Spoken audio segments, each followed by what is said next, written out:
Wow, wow, wow. I've turned my back for 5 minutes and Jamaica is in political chaos. Uproar within the political landscape, uproar within the social landscape. What the hell is going on? I must say I saw this coming. So, I'm very perceptive like that. I've learned over the years to trust my perceptions. The few times I go against those perceptions, I pay the price dearly. So over the years, I've learned to trust those perceptions. They're 99% of the time, they're accurate and they're right. And I'm saying this because I have my perceptions of Nigel Clarke. I have my perceptions of Andrew Holness. I have my perceptions of Mark Golding.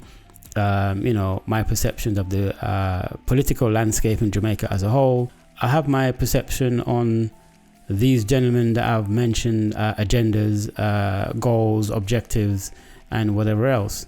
All I will say is I'm not going to share those publicly, but what I will say is I'm not partisan in any way. I don't support any political party, and I don't support any politician whatsoever.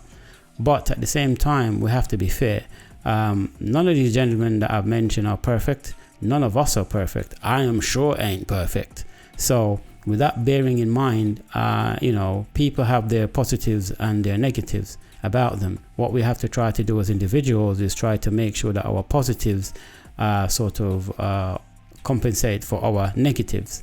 That's where the importance lies. That's where the balance in the ratio lies for me. But none of us is in a position to judge anybody. But what we can do is pick and choose who we put in charge of running certain institutions or organizations or operations, especially when it affects hundreds of thousands, if not millions of people, okay, on a daily basis. That's when I sit up and pay attention. So with that said, I know I've did a video where I've roasted and have a little bit of a fun with Dr. Nigel Clarke before in regards to his terminology on compensation restructuring. Every time I mention that, I can't contain myself. But it's not personal, it's not partisan, it's just what it is. And I'm sure an intelligent, well-educated man like Dr. Nigel Clarke will understand.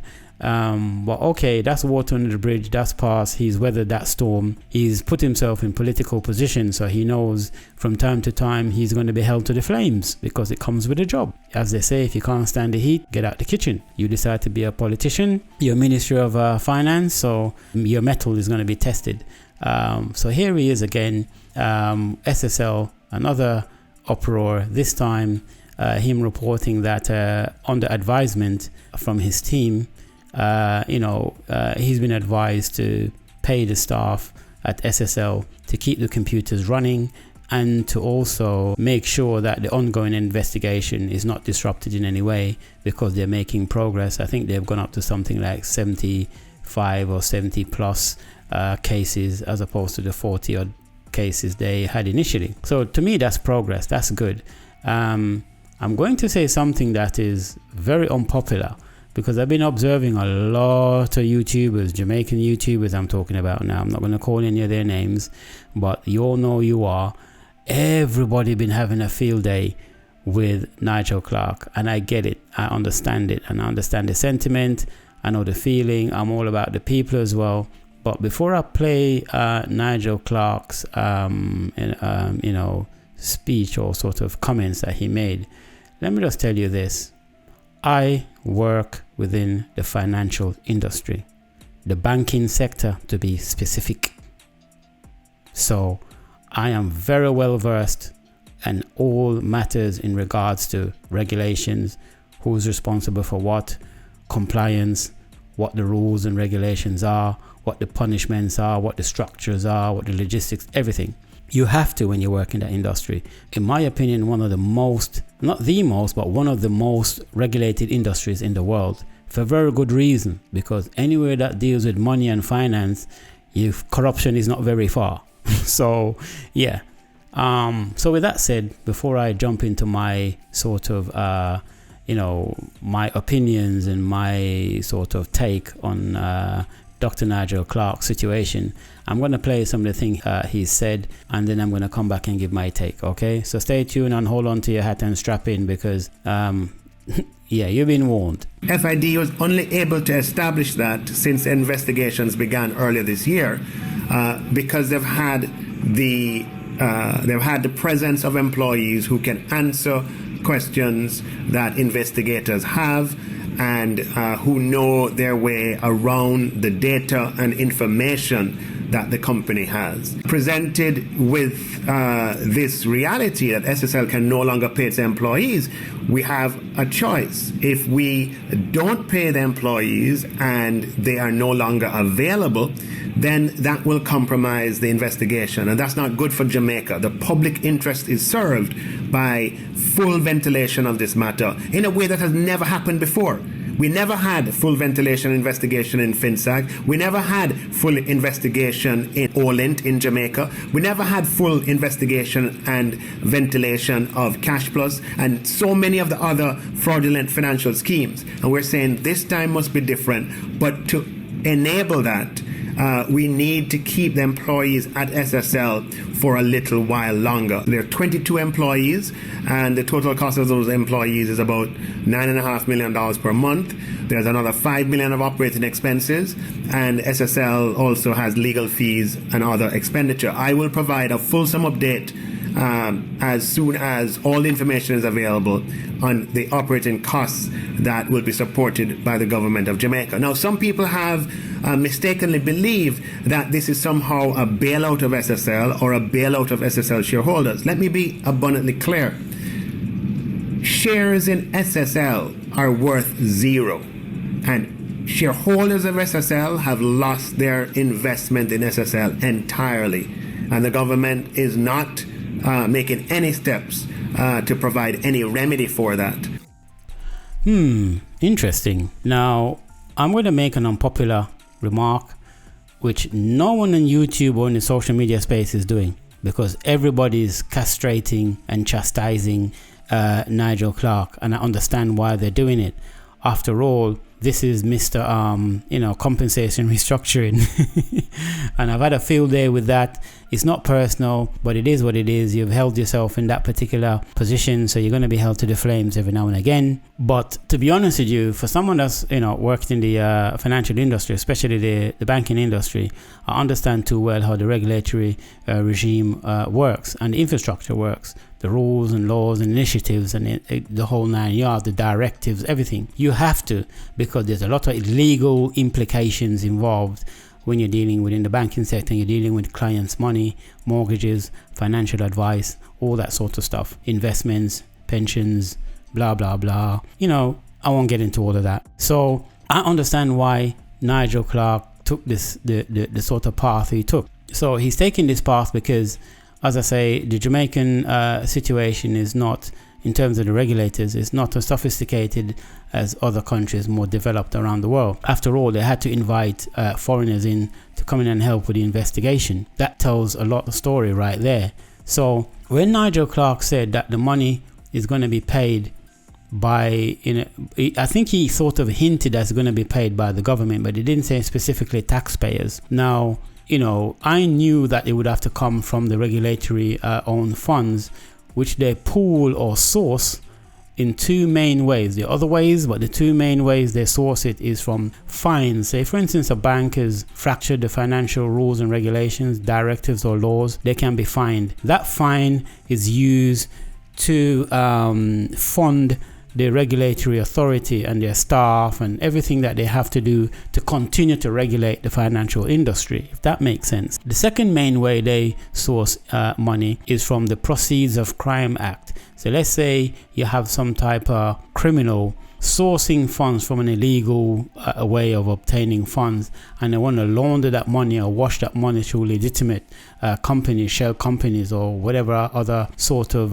legitimate business to sort of wash and hide that money and launder that money. Those assets or liquid assets or fixed assets or whatever it is, stocks, shares, whatever, it will be frozen, and then that money will be liquidized and used to fund the regulatory authorities' ongoing regulation against any fracture against the financial system. So those are the two main ways they source their money. So when Nigel Clarke says it's primarily going to be coming from the Jamaica's financial regulators, what he's talking about is through the Proceeds of Crime Act. I mean, in the UK we have a similar Proceeds of Crime Act. So I'm assuming that's where that sort of remnant of colonial system, I mean, America have a similar one as well, in Canada and so on.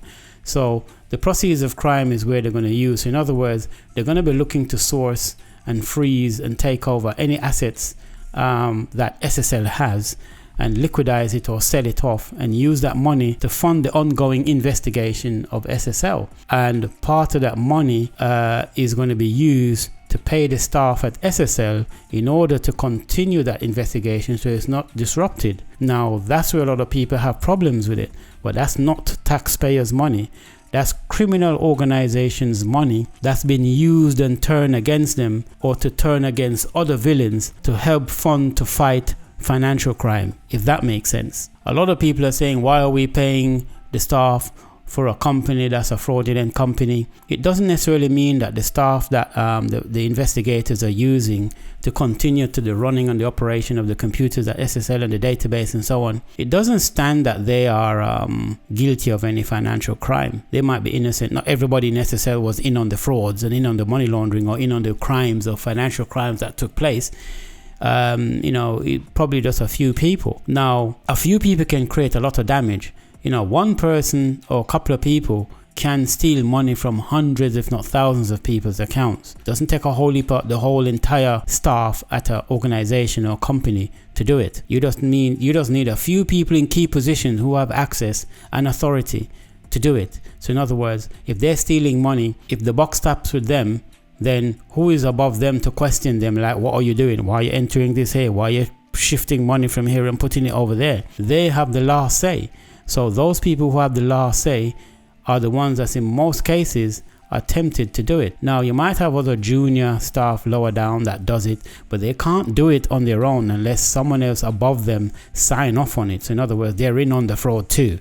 So if you have a junior staff trying to commit fraud at other companies similar to SSL, it's not going to be successful if their senior or their bosses don't sign off on it as well, because they quickly pick up that this fraud is going on, and that person will get in trouble or lose their job and blah blah blah, prosecuted. So if the senior members don't sign off on it, in other words, they have to be just as corrupt to sign off on it too. So my assumption is, of two assumptions I have, and for someone who don't like to assume, I've been assuming a lot in this video. Oh my lord.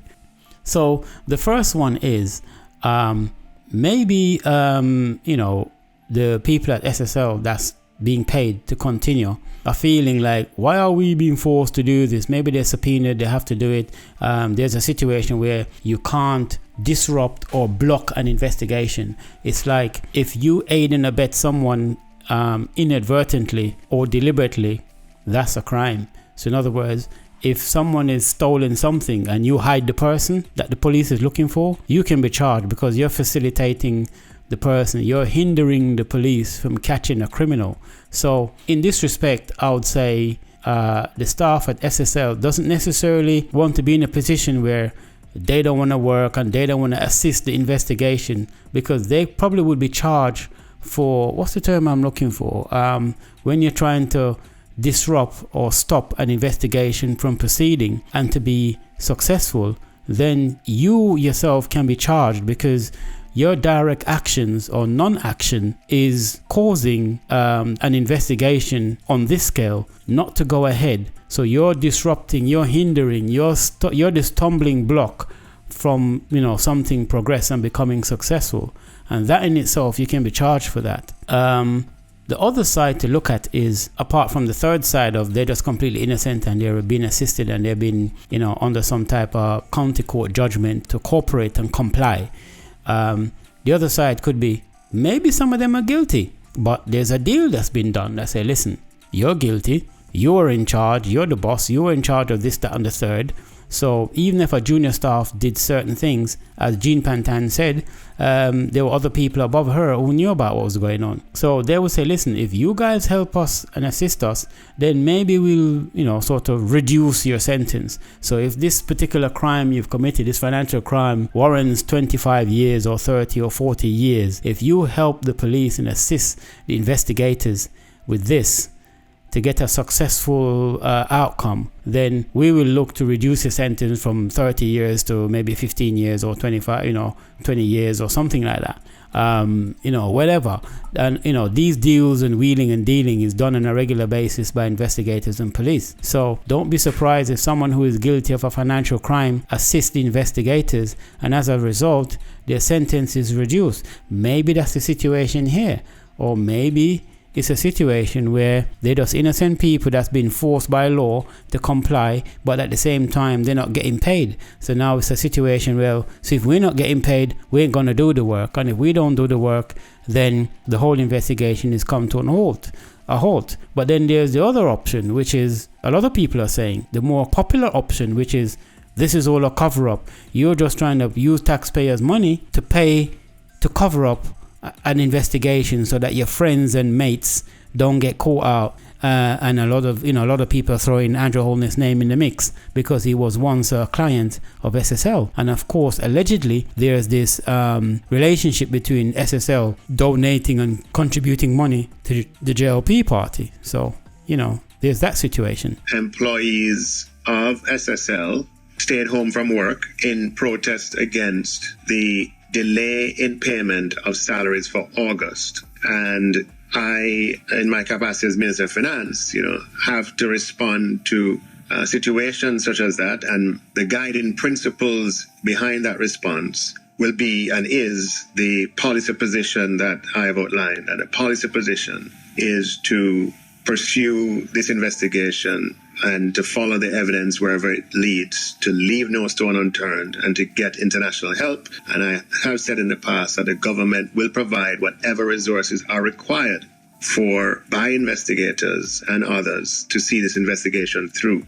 Now, the investigation is at a stage where the investigators have made it very clear to me in no uncertain terms that having the employees in place is critical to the progress of the investigation. I have faith and confidence in our investigators, and consistent with the policy direction and policy commitment, with that advice and request of our investigators, I announce that the government will provide the support. And by the government here, I'm being non-specific, whether it's the central government or it's the FSC itself, will provide the resources on a temporary basis to support the payment of the salaries to employees and other operating costs of SSL to facilitate the fulfillment of the policy objective. So there you have it. Now, one thing I want to bring to your attention is that,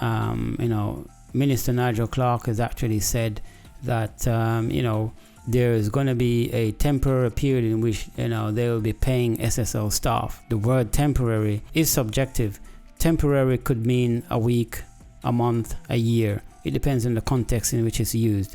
And I can understand that Jamaican people, for the most part, that doesn't sit well with them. That sounds, too subjective. But then again, I remember, to be honest, I've actually come across a video. It's about an hour and a half, 2 hours, I think. It's a 3-part video with a radio interview between Dr. Jermaine Gordon and Dr. Nigel Clarke. That interview was an eye-opener and revealing for me, and I'm sure by the time this video is done and posted, a lot of people will be posting clips on it. I'm not going to do that. This video is focused on SSL and so on, but that discussion, that interview was a direct result of Dr. Jermaine Gordon quizzing and questioning Dr. Nigel Clarke about SSL and the payment of SSL and some other sort of stuff around, Prime Minister Andrew Holness, business when he was with SSL before he then, closed his account and don't do business with them anymore. And the alleged rumors that SSL was donating and funding monies to the JLP party. Well, I understand that that's not a crime. It's not illegal.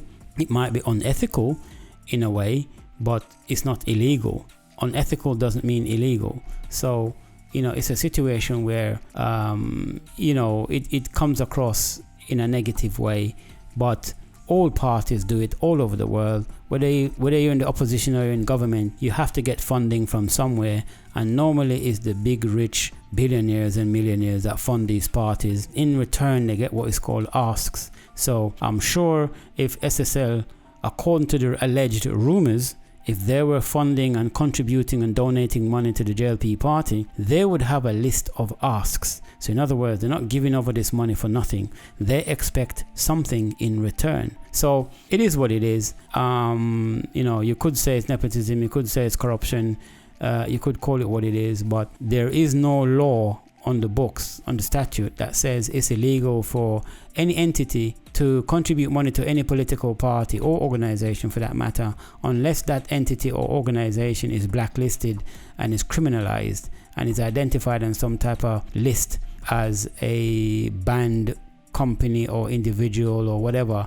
and therefore the rule states that you cannot do business with or accept money or sell or do anything in any regard with that particular individual or company. So unless SSL is on such a list, I assume after all this debacle with the fraud and scamming, that they will be on such a list. But then the company will be liquidized and it's no more anyway, so it's operating as a shell right now, strictly on the basis of uncovering more fraud and scams that went on. But the company, as it is a shell of itself. It's just a skeletal staff that's being paid to continue what they're doing in order to uncover as much more scams as possible and to see how deep it goes and how high up the chain it goes. My assumption is, I think if they do their job diligently and honestly under the direction of Nigel Clarke, because at the end of the day he is the finance minister, and then he contracted out a lot of the work to investigators and other bodies to uncover the fraud and the extent of it. If he does his job honestly and diligently, then I wouldn't be surprised if some of the very senior members within SSL are implicated in this fraud, because it's very hard to imagine that something of this scale and this magnitude took place over such a long period of time, over a 10-year period allegedly, and they know nothing of it. No, we're all ignorant of the facts. I don't know, I was in Mars when all this happened. I was holidaying in Venus for 10 years. I was in a coma for 10 years. I didn't know what was going on within my own company or as the senior management staff of a particular company. It's very difficult to sort of accept that. Now that doesn't mean, as I said, they're guilty. I keep saying I'm not here to be judge, execution and jury or whatever. I'm just saying it's difficult to accept it. But as difficult as it may be, maybe they didn't know anything. Maybe they're innocent. Maybe they had no idea whatsoever all this was taking place and they were oblivious to the entire thing. But then if I look at it from a legal standpoint, that's negligence, bro. If you're running a company and something of this magnitude went on for so long and you were unaware of it, you didn't even have a hint, not even a little hint of what was going on, and nobody within your management staff or senior staff knew either that this was going on, I find that hard to believe. Because I know as a fact, any person with common sense will know that in these financial and securities company, you cannot commit these frauds. There's checks and bounds along the way. This is why there's a compliance officer. This is why there's the regulators in place. This is why even the former head of the regulatory authorities in Jamaica resigned and someone took over. Because even though he may or may not have anything to do with SSL, and I'm assuming that he has nothing to do with SSL, the mere fact that he was at the head of the financial regulatory body, FSC, and is under his watch as the captain of the ship at the time, he did the honorable thing and resigned. And I'm thinking that, in terms of SSL, the senior staff has to take the responsibility. If I was running such a company, I would take responsibility even if I knew nothing about it and I didn't do anything and my staff that I employ let me down. I would have to be the one to fall on the sword and make the public apology and say, I apologize to my investors, I apologize to my partners, and I would take responsibility and say, I'm sorry. Even within working in the banking sector, I've done it many times where other people mess up within the bank, and I'm apologizing on behalf of the bank, because that's the professional thing to do. I represent the brand. I don't sit on the executive board of some of these retail banks I worked for. You know what I mean? I don't sit on the executive board. I don't have shares in these companies and nothing like that. I don't carry any clout or any weight. But if a staff come in and they complain, say, oh, you know, this happened to me and I was treated this way and this happened and blah, blah, I'll say, I'm very sorry. My apologies on behalf of the company. That's not our company policy. That's not how we do business. And if this particular staff, do you know the name of the particular staff that did X, Y, and Z? Yes, give me the name. I'll investigate it and get to the bottom of it. But please rest assured, this is not the way we do business. This is not the company policy. That's not what we represent. And we're completely sorry. And we'll look into it for you, and please accept my apology. And it's very professional, and I'm apologizing for something that I didn't do, I have no awareness of, and basically I didn't orchestrate in any way, shape or form. But I work for the company. I'm one of the face of the company. There are many faces of the company. The many faces are the staff. If there's 10,000 staff in a company, then there's 10,000 faces of that company. And any person along any rung of the ladder, up or down, should be responsible for whatever they're doing. And even if it's the public you're dealing with, you apologize and reassure the customer or the client. You then go indoors and you investigate internally who did what, who messed up, who fucked up, whatever, and then you take it from there. And if someone needs to be punished or penalized, you do it. If somebody needs to be retrained, you do it. If somebody needs to be sacked and get rid of, then you do that. Whatever the case may be. But responsibility, people have to take responsibility. We're living in an era these days where nobody want to take responsibility for anything. They want to do all these stuff, but then when it goes wrong, they don't want to take responsibility. And the mere fact that I haven't heard, unless I've missed it, I haven't seen or heard Hugh Croskery, the CEO of the company, or Jeffrey Cobham, the chairman of the company, throughout this whole thingy, come out and apologize and say,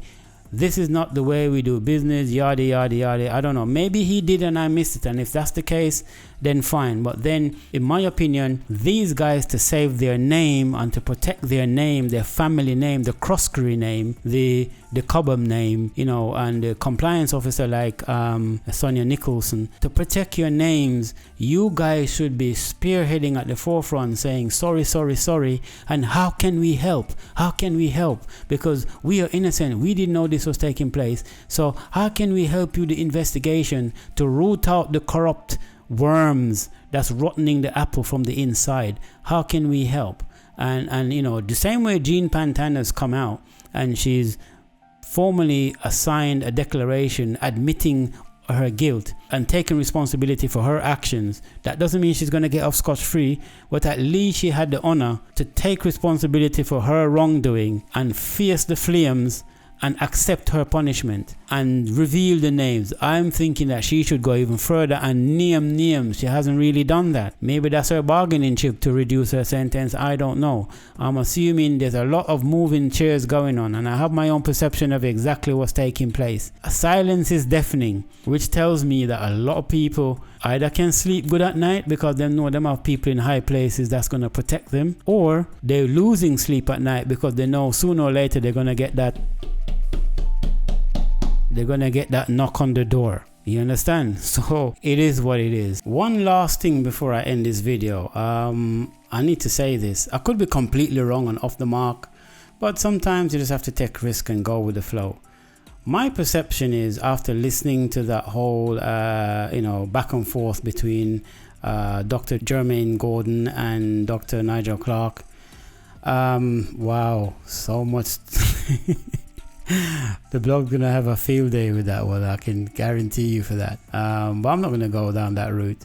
I'm gonna leave it to the typical YouTubers. They're gonna be posting that all day long. They got enough clips to last them for a week. Anyway, what I want to say is, my perception is, listening to that interview from the beginning when it was all, roasty and full of anger and everything else, I must say Nigel Clarke did remain very calm and cool throughout the entire process, even when he was being roasted by Dr. Jermaine Gordon. That's amazing. I don't think I have that caliber of metal to stand up to that. Me personally, if I have something to say and someone cut me off many times. Even though Jermaine have many valid points, the fact that he's cut him off so many times, I would have hung up. But hey, even when they hung up, Nigel actually rang back a few times even. Whether it's out of guilt or his modesty, I don't know. As I say, I don't know neither party. But there's a lot of revealing stuff in there that I'm just shaking my head like, why, what? Anyway, having said all of that, I think that Nigel Clarke is frustrated with this party. He's frustrated with the political system in Jamaica. That's the opinion I got from the entire thing, because it started off really full of anger and combative, but to the end of it, they seem to come to some type of amicable resolution of sort of, they calm down a lot in the end, which is the way you want most discussions to be. You don't want it to end with anger. It ended with some type of mutual respect for each other, even though there's a reservation of trust, but it ended with some type of mutual respect of each other. And either Dr. Nigel Clarke is extremely good at acting, or he is a modest person who has a very strong mettle to withstand the most brutal verbal attack that someone can levy on you. Some of the accusations against Nigel Clarke is alarming and eye-opening. I mean, he even said it's liable, but hey, I don't think he's going to go that route of, sort of filing litigations against Jermaine Gordon. I don't think he's going to do that. But my perception of Nigel Clarke is that I get the feeling that he's frustrated. He probably joined the party and he didn't realize, or politics, and he didn't realize what he was signed up for. He didn't know, he wasn't bargaining. You know what I mean? When you sign up for something and you didn't bargain for what comes along with it. I think that's the position Nigel Clarke is in. And I'm going to say this now and take the risk of saying it. I wouldn't be surprised if in the next, after all this SSL stuff is done and it's come to a conclusion, Nigel Clarke announces exit from politics, or even his exit from the JLP party. That's my opinion and my perception in that regard. And as I say, my perceptions is very rarely wrong, but it does go wrong sometimes. So you never know. I could be completely off the mark. But listening to the entire discussion from beginning to end, there's a man who is more fighting to clear his name and protect his name than anything else. And probably there's a element of anger that maybe the political infrastructure in some way have left him open and exposed, if you like, for what he's facing right now. So my perception is, once all this debacle is over and done and the investigations is concluded, and one way or the other they've come to some type of end, I wouldn't be surprised if Nigel Clarke actually says, that's it, I'm done with politics, I'm out of the JLP party, or I'm out of politics completely, I'm going to pursue a career in a different direction. Because I can sense the frustration and anger in his voice, even though he didn't raise his voice, and he didn't, people don't have to raise their voice to show their anger. I'm a very good listener, and someone can speak with a very softly voice, but I can pick up in that softly spoken voice that person is extremely frustrated and extremely angry. But they have to contain themselves because they're in a professional setting. They represent a political party. All eyes around the world is on them. So he has to behave with a certain decorum. But I feel once all this is done and the dust is cleared, he's going to take his coat and he's going to go.